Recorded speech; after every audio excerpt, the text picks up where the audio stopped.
Hi guys, welcome here and welcome to the second video of today, and in this video I'm going to be reviewing the 96 rated player of the year, Virgil van Dijk. His card looks just fantastic, and he did cost me, again, similar to Sterling, in the region of 15,000 coins to complete his own SBC, and in the 3 games that I played him, if he didn't score me any goals or get me any assists, but he does have a 3-star weak foot as well as 2-star skill moves. Then moving along to the game stats, his main standout stats are going to be his 99 shot power, his 99 strength, his 99 stand tackle, and finally his 99 reactions, and I did have the anchor cam style applied to this player of the year, Virgil van Dijk. In my opinion, a worthy winner of this award. For me, there was only 2 players that could win the player of the year, and that was for me Eden Hazard or Van Dijk. I suppose Sterling in the way, because I didn't even know he would qualify for the young player of the year card, because you know, he must have been literally like about 19 or 18 years of age when he was playing for Liverpool then. I thought he was a lot older and wouldn't even qualify for that award, but yeah, I mean, as good as Hazard's been this season, I think Van Dijk is probably the worthy winner out of the 2, and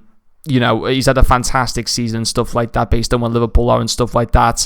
And yes, guys, this will be the highest rated card you will get this year, because obviously it's an individual reward. You think about Team of the Year, you think about Team Season. I said this in the Sterling video. They're kind of like more team group awards. This is an individual award. This will be his highest rated card that he gets. And to be quite honest, I understand that. Obviously, it's a bit of a shame for you guys that would have had this Team of the Year card, because usually, as previous years have always gone by, we've always known those to be the highest rated cards. But EA should have really kind of give a heads up about that, to say that Team of the Year mightn't be the highest, you know, guaranteed rated card like we always used to think it was. So that was a bad part by EA, but I can understand why they've given him an overall higher rating, because it's an individual award to mark his fantastic season on an individual basis.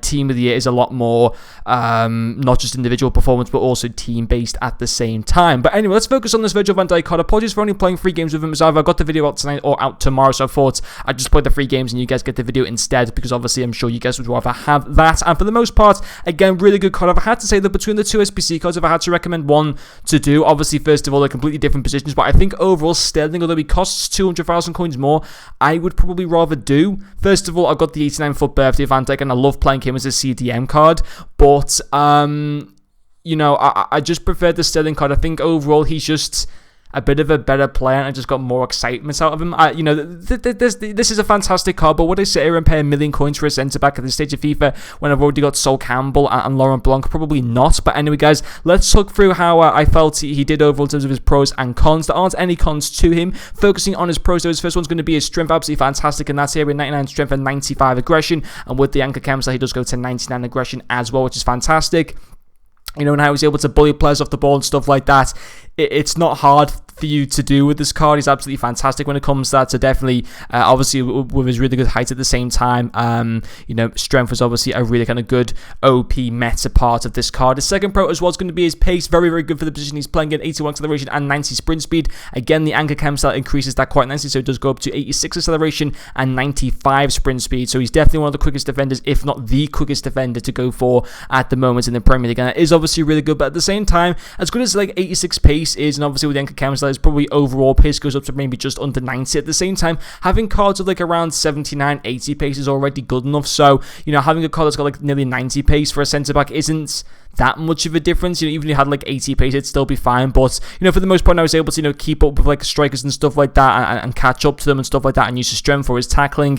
You know, it is another really, really nice asset to have. Obviously, pace isn't the most crucial stat on a centre-back, but it's still relatively important. But, no, yeah, on the whole, still very, very happy though with his pace. And his final pro as well is going to be his tackling. Again, really solid tackling stats, and with the anchor cam style, every tackling stat goes to 99, which is fantastic. And a few people might sit there and say, well, if every tackling stat goes to 99 on his defense, maybe he is worth 1 million coins. And yeah, you could probably argue that, but, you know, I'm very happy. I think if someone was to ask me the question, you know, between an icon SBC and Van Dijk, I think he's probably better than a lot of the other icons, but in terms of value, is he? It's hard to say. If someone said to me right now, would you rather have Blanc or this Van Dijk card? I'd rather have Laurent Blanc. I think he's a better value SBC to do. I think he's just under 1 million coins.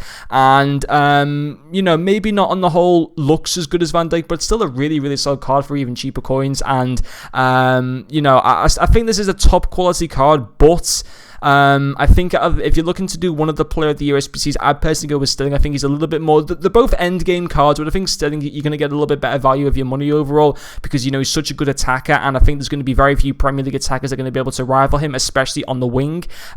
So for me, as good as this card is, and I think I would definitely not disagree if you're doing this SBC. I think overall Sterling is probably the better SBC of the two to do. That's not to say this is a bad card though whatsoever. But anyway, guys, that is going to finish up this video. Thank you very much for watching, and I'll see you guys later.